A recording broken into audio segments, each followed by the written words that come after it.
लग्नाचे दागिने म्हणजे श्रीमंत पेशवाई दागिने. नाशिकचे सुप्रसिद्ध सराफ मयूर अलंकार सराफ.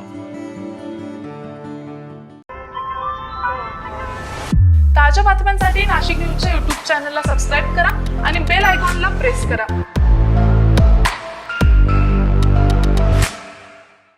निदा खान प्रकरणात मोठी अपडेट समोर आली आहे. गेल्या 1.5 तासांपासून निदा खान सोबतच तिच्या कुटुंबियांची देखील पोलिसांकडून चौकशी सुरू होती. अखेर 1.5 तासांच्या सखोल चौकशीनंतर तिच्या कुटुंबियांना सोडण्यात आलंय.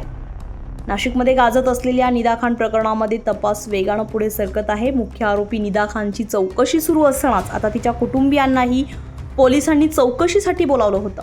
सुमारे 1.5 तास चाललेल्या या चौकशीत निदा खान आणि तिच्या आईला समोरासमोर बसवून विचारपूस करण्यात आली आहे.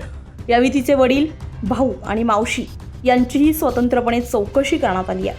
फरार असलेल्या काळामध्ये निदा खानला कुटुंबियांकडून किंवा इतर कोणाकडून मदत झाली का याचा शोध घेण्यासाठी ही चौकशी महत्त्वाची मानली जाते. दरम्यान आधीच SIT प्रमुख संदीप मिटके यांच्या नेतृत्वाखाली मुख्य चौकशी सुरू असून मोबाईल चॅट्स, कॉल डिटेल्स आणि आर्थिक व्यवहारांची छाननी केली जाते. प्राथमिक चौकशीनंतर कुटुंबियांना सोडण्यात आलं असलं तरी या प्रकरणात आणखी धक्कादायक माहिती समोर येण्याची शक्यता व्यक्त केली जाते. संजय परमार, नाशिक न्यूज, नाशिक. ताज्या बातम्यांसाठी नाशिक न्यूजच्या YouTube चॅनलला सबस्क्राईब करा आणि बेल आयकॉनला प्रेस करा.